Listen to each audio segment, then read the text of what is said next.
All right, everyone, welcome back to the channel.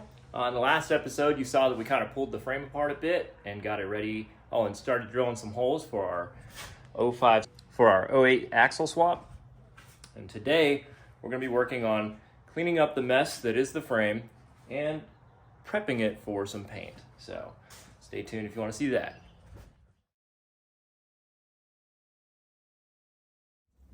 So as you can see here, we have quite a bit of work to do. Most of this isn't too bad. Like, I feel like a lot of it's just kind of dirt that got stuck to whatever coating was on there originally. But yeah, it definitely needs to be cleaned up before we go and paint it. We gotta do some other things too, like the cross members, but yeah, so definitely need some work.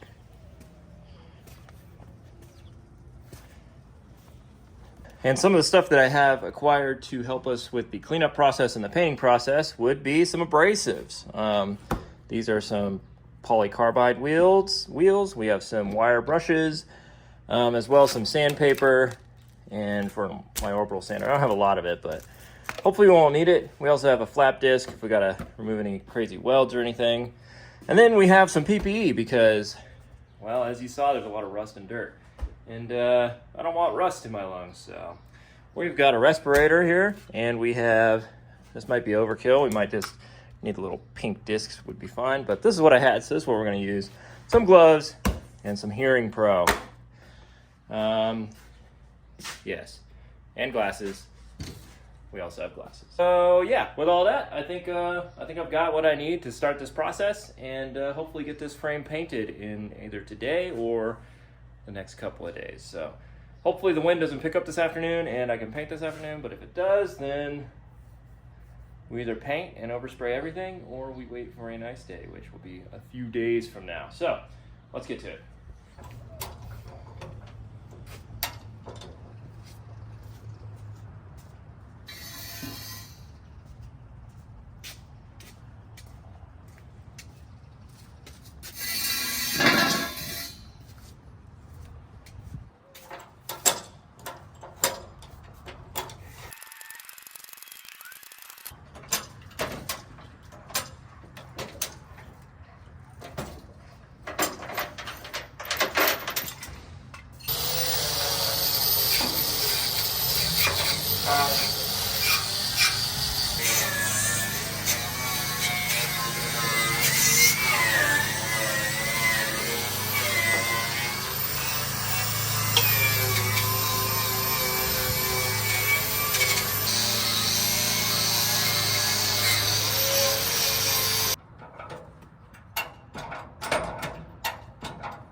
And this is what happens when you let your grinder catch your cord. So, yeah, I'd say don't do that. I'm gonna fix this and get right back to it.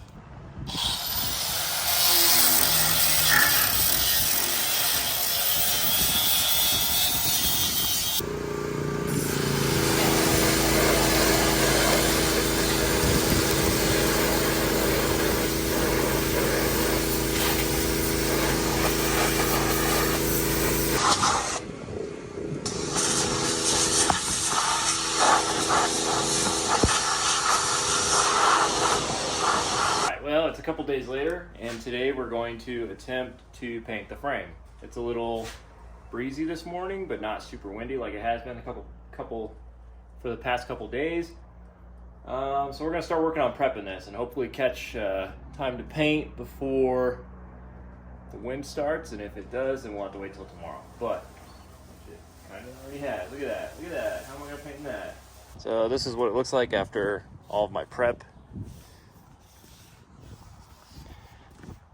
And you can see how well the grease from your engine preserves the frame. We also notched out for our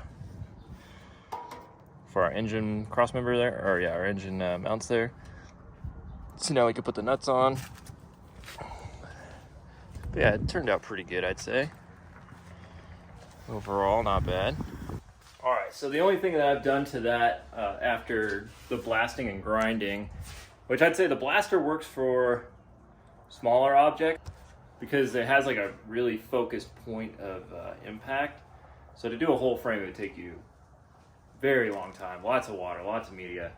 But for small objects, like I plan on doing some of this coil bucket because it's got some flaky rust and stuff.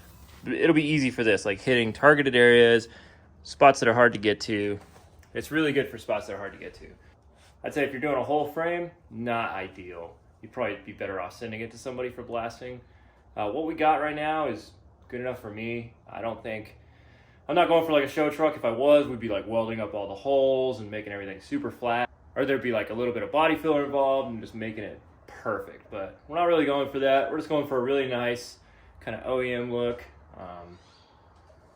Yeah, we're not going to a SEMA show, so it's not going to be bright orange or anything. The only thing I've done to that, besides the blasting, is I wiped some of this on there with a rag, just to kind of keep it from flash rusting and getting it ready to go pretty much. I did use a rag, and it kind of left like little bits of lint. I used an old t-shirt, but it left like little bits of lint and stuff on the frame, and it's kind of bumpy, and I don't like that. So we're going to do it this time. We're going to do it with some of these Brillo pads, Scotch-Brites, whatever you want to call them. It's just like a pad, and then it'll be able to hold what we're doing or what we're using, as well as key the surface a little bit. So hopefully it turns out a little bit smoother. But we also got plastic, so I can hopefully cover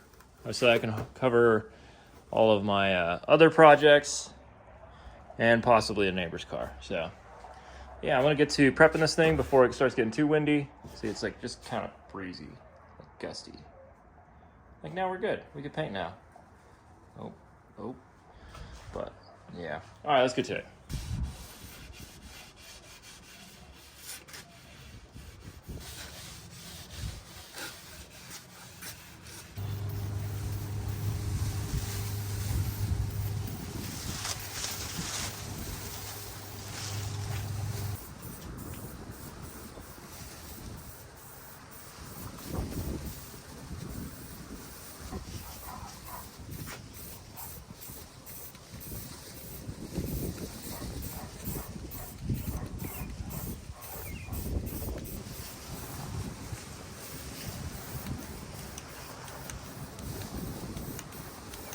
All right, well, it turns out that there was like 40-mile-an-hour gust yesterday, so needless to say, we were not painting. I did end up getting the whole frame primered before the wind really set in, and yeah, it looks pretty good. So this is where we're at. So everywhere with bare metal got some etch primer, and then this whole outside rail, I was able to put on just a regular layer of primer.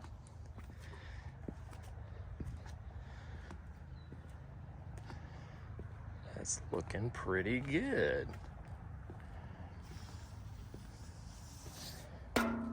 So the first order of business is we're going to scuff the whole frame with this. It's like a 360 Scotch-Brite pad. Yeah, just to make sure we have something that the paint's going to stick to.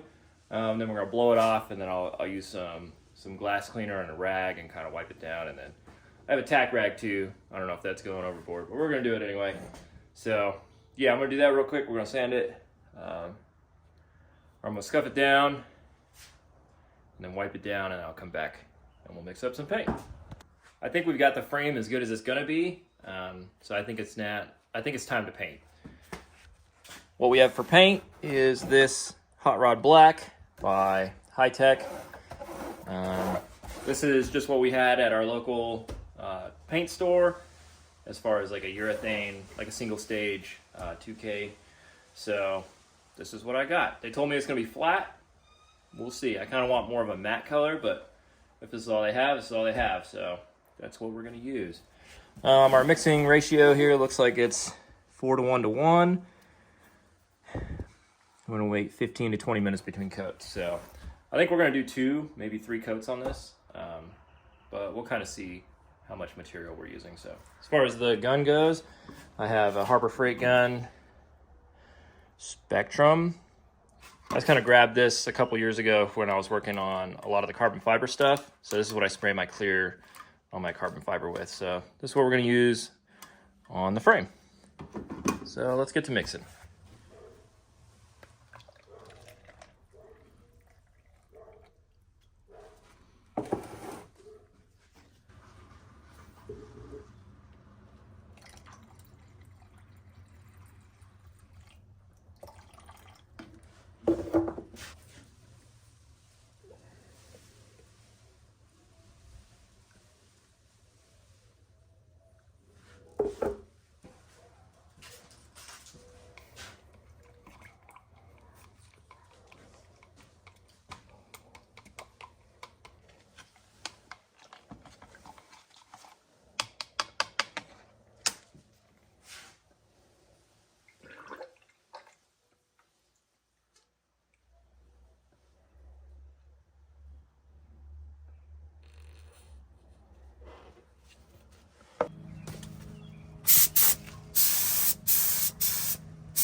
All right, there's the frame.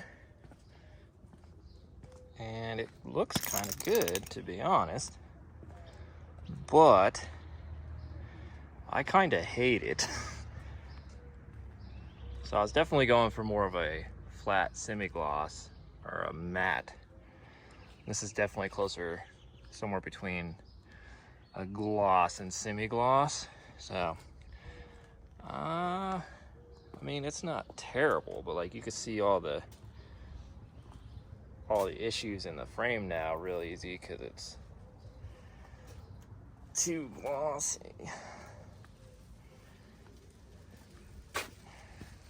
But yeah, not terrible, I guess, overall.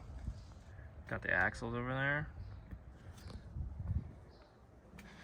Yeah, if we're being honest, I'm not the biggest fan of how that turned out, just because I was going for more of like what we have on the engine here. Something a little more flat, just to hide some of the issues, because the frame isn't perfect, and we weren't going for perfection because, well, it's not, I mean, there's no point. We're not doing like body work and stuff on it. And then it was supposed to be sort of a flatter color because, or to hide some of those imperfections and make it just look overall really nice. So I don't know, maybe it'll grow on me, maybe it'll flash out real easy, or maybe it'll flash out and just be flat like I want it to be or like I expected. But as it sits right now, I'm not super happy with it. All right, so I know I look really disappointed in that last shot. So this is future me, and it turns out I just don't know how to mix paint. So it was the right color. It was completely fine. I kind of like gave the jug a few shakes. And I was like, okay, that should be good. And then I got halfway through spraying all the suspension parts, and the can didn't feel right. Like, it felt bottom heavy when I was pouring. I was like, that's weird. And I looked in there and it was chunky. And I was like, oh my good. There was like probably 2 inches in the bottom of that thing of just solids that were not mixed into the paint at all. So I sprayed that 2 coats originally is what you saw just now, and it was super shiny, and I feel like I just sprayed all of the clear that was in the jug without any of the stuff mixed in. So I ended up mixing it in, and so it was super strong with about half of the gallon left over. So it's like extra flat, but I got a video here showing you that a little bit. You can kind of see what's going on. Looks so much better now after I figured that out. So anyone doing this at home, maybe take your time and get a mixing stick and actually mix it up instead of just shaking it and pretending like you know what you're doing. Yeah, I mean, it looks incredible now. You can see from the video. I am stoked. I'm super happy with how this looks now. Yeah, so that's the frame painting process. I hope you guys learned something. I hope you guys liked the video. I hope you learn from my mistakes and you don't do the same thing I did. Mix your paint. That's the moral of this story. But yeah, if you liked the video, like it. If you didn't, that's fine too. Leave a comment down below. Let me know what you think, and we'll see you in the next one.